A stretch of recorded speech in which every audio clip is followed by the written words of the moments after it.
With the clash of neighbours Longford and Cavan. Here's Marty.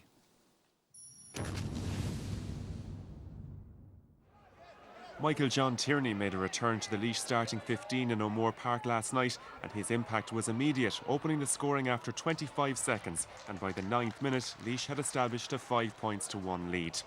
The home side could have been in for an early goal, Tipperary goalkeeper Paul Fitzgerald from Feathered keeping Darren Strong's effort out.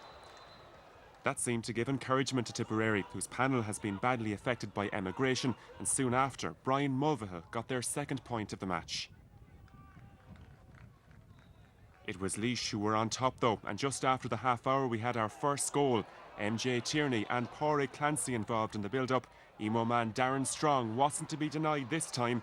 Laois were now 6 points up, and they went on to lead at half-time by 1-8 to 5 points. The Tipperary fans were hoping for a positive start to the second half, and a minute after the restart they nearly had a goal to celebrate, but Brian Cohen's shot was stopped by Owen Culleton. The Premier men went on to register the first score of the second half through midfielder George Hannigan, but Laois responded with points from Donny Kingston, Darren Strong and this one from Ross Munnelly to lead by 1-11 to 6 points. Tip now needed a goal, but it was Laois who got one on 52 minutes. Ross Munnelly setting it up for team captain Colin Begley to give the O'Moore County an 11-point advantage to 12 to 7 points. It was a real struggle now for Tipperary, but at no stage did they play like a team giving up. Captain Barry Grogan kicked over 4 frees, while Seamus Grogan was one of 7 scorers for Tip. There could be no doubting Laois's superiority though. They were comfortable winners in the end, 2-16 to 11 points. You know, we're happy with the squad, the strength of the squad, and this game isn't a 15-man game, it's a 25, 30-man game, so we're happy with the contribution of the guys who come in, and we're happy with the guys who started as well. But we also recognise there's major areas for improvement for the next game, which will be in 2 weeks' time, and we're looking forward to that. We're looking forward to hopefully improving on the performance tonight.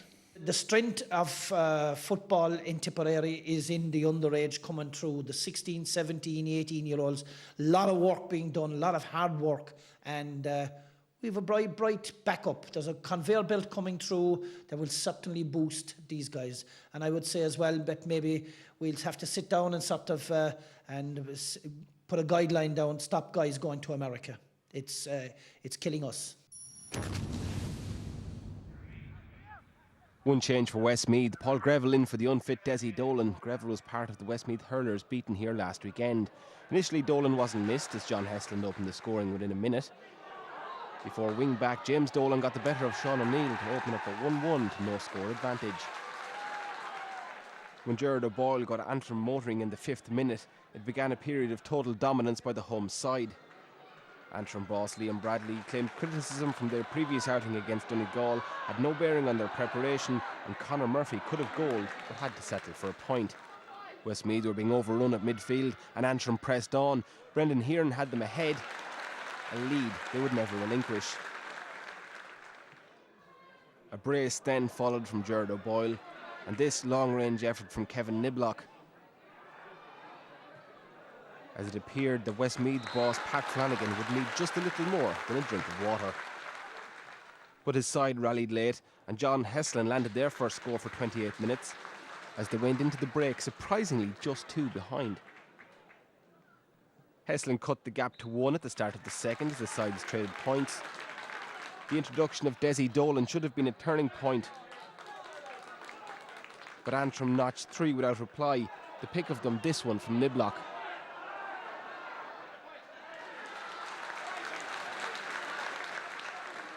The visitors' heads had all but dropped, and Antrim should have scored a goal. Aidan Gallagher guilty, but credit Gary Connaughton with the save. Dolan showed his class, however, in the 62nd minute, and you had to wonder how their toothless attack would have fared had he started.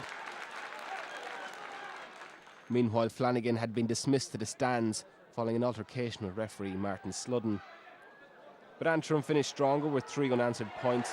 Hearn with the last, as Antrim recorded their first championship win for 2 years. We needed the likes of Desi's experience with the younger guys, and unfortunately, like, he's had hamstring trouble, so he wasn't able to start. Fair play to him. He went in with 20 minutes to go to try and lift the thing. We weren't that far behind at the time. Yeah, it was a tough game of championship football, so it was just what I expected. So it was, Westmeath certainly weren't coming up here the day to lie down. And when last year's All-Ireland finalists take on a side rooted in Division 4, you'd expect only one outcome. The fact that Down supporters near matched their Clare counterparts in Ennis yesterday was evidence of this. But Cusack Park also provided proof that nothing can be taken for granted in the do-or-die battles of the qualifiers.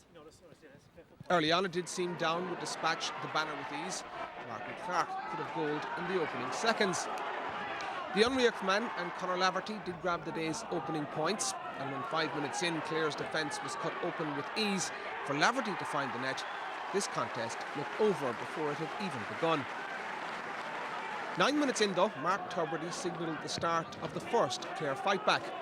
As the half progressed, Micheál McDermott's men began to successfully contest midfield, and as Alan Clohessy and Ger Quinlan pointed to, Clare's confidence grew.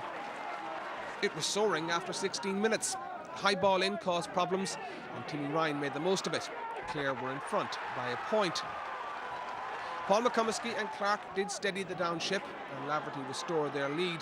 But Clare were now matching Down's attacks, and Quinlan ensured there was just a point between the sides at the break. Down won 6, Clare won 5. There were no doubt some strong words from James McCartan for his charges in the dressing room at half-time, and Down re-emerged a much more determined-looking side. Minor Caelan Mooney grabbed the first point of the half 2 minutes in, and when Benny Coulter's goal-bound effort came back off the crossbar shortly after, Mark Poland was on hand to make the most of the rebound. Down were bossing matters again now, and when McCummesky, Brendan McCardle and Coulter added further scores, the gap was back out to 5. Surely, job done. But Clare were about to stage fight back number 2. Another Tubridy, David, got the ball rolling this time, and though McCummesky replied for Down, the Mourne men were finding things difficult in midfield again. Substitute Joe Dowling was proving a real thorn. The Ennistimon man kicked 2 of 5 unanswered Clare scores that had the sides level and 1-12 apiece with 3 minutes of normal time to go. This one was really in the melting pot now, and even when McCummesky grabbed what was Down's first point in 16 minutes to edge them ahead again, Clare refused to give up. There was time for one last piece of drama. Dowling's late high ball had Cusack Park holding its breath as it bypassed Brendan McVeigh and Lawrence Healy. But just as it seemed destined for the net, Laverty, tracking from corner forward, somehow got a hand to it. Down winners by a point in the end, but only the width of the goal line kept them in this year's championship. Final score Down 1-13, Clare 1-12. We started well in both halves. That's really what you set out to do when you're given your team talk, but fair play to Clare, they kept plugging away at points and reeling us in both halves. It would have been a fantastic shock, and first round is all about shock, and I'd say Down are extremely relieved and contented to get out of Ennis here tonight with a victory.